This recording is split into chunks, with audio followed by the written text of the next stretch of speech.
ഇന്ന് നമ്മൾ ചെയ്യാൻ പോകുന്നത് കുറുങ്ങനെയുള്ള ഒരു അയലക്കറിയാണ്. അപ്പം വീട്ടിലുള്ള എല്ലാവർക്കും എന്തായാലും ഇഷ്ടപ്പെടും. എന്നാൽ നമുക്ക് കറി ഉണ്ടാക്കാൻ നോക്കിയാലോ. അപ്പം നമ്മൾ 3 തക്കാളി, ഒരു സവാളയുടെ പകുതി, 2 പച്ചമുളക്, കുറച്ച് പുളി, ഒരു തേങ്ങയാണ് എടുത്തിട്ടുള്ളത്. നമ്മളിവിടെ 8 അയലക്കുട്ടന്മാരെയാണ് എടുത്തിട്ടുള്ളത്. ഒരു തേങ്ങയാണ് എടുത്തിട്ടുള്ളത്. 3 ചെറിയ തക്കാളി എടുത്തിട്ടുണ്ട്. അത് തേങ്ങേൻ്റെ കൂടെ തന്നെ ഇട്ട് കൊടുക്കാം. ഇഞ്ചി അതിൻ്റെ കൂടെ ഇട്ട് കൊടുക്കുന്നുണ്ട്. നമ്മളിവിടെ കറി വെക്കാൻ ഒരു സ്റ്റീലിൻ്റെ ഉരുളിയാണ് എടുത്തിട്ടുള്ളത്. അതിലേക്ക് ഉള്ളി ഇട്ട് കൊടുക്കുന്നുണ്ട്. തേങ്ങ അരച്ചത് അതിലേക്ക് ഒഴിച്ച് കൊടുക്കാം. 1 ടീസ്പൂൺ മഞ്ഞൾപ്പൊടി, 2 ടീസ്പൂൺ മുളകും പൊടി,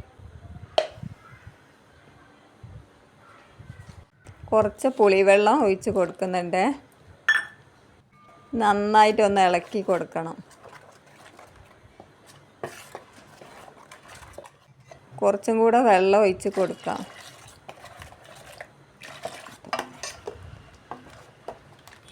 കുറച്ച് ഉപ്പ് ചേർക്കാം.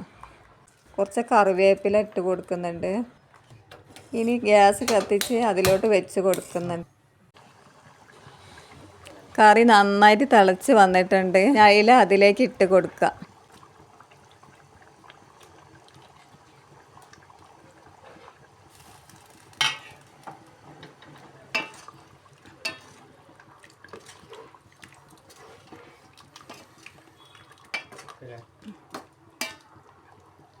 ഇനി ഒരു പാൻ വെച്ചിട്ടുണ്ട്. അതിലേക്ക് വറവിടാൻ വേണ്ടി കുറച്ച് വെളിച്ചെണ്ണ ഒഴിച്ചിട്ടുണ്ട്.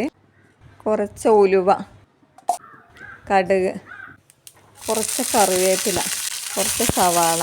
അങ്ങനെ കുറുങ്ങനെയുള്ള അയലക്കറി ഇവിടെ റെഡി ആയിട്ടുണ്ട്. ഇങ്ങനെ ഒന്ന് നിങ്ങളെല്ലാവരും ഉണ്ടാക്കി നോക്കണേ. എന്നിട്ട് ഒന്ന് കമൻറ്റ് ചെയ്യണേ. നമ്മളെ ചാനൽ സബ്സ്ക്രൈബ് ചെയ്യണേ. വീഡിയോയിലേക്ക് പോകുന്നതിന് മുന്നേ നിങ്ങളെല്ലാവരും ഒരു ലൈക്ക് അടിച്ച് സബ്സ്ക്രൈബ് ചെയ്യാൻ മറക്കരുത്. സപ്പോർട്ട് ചെയ്യണേ.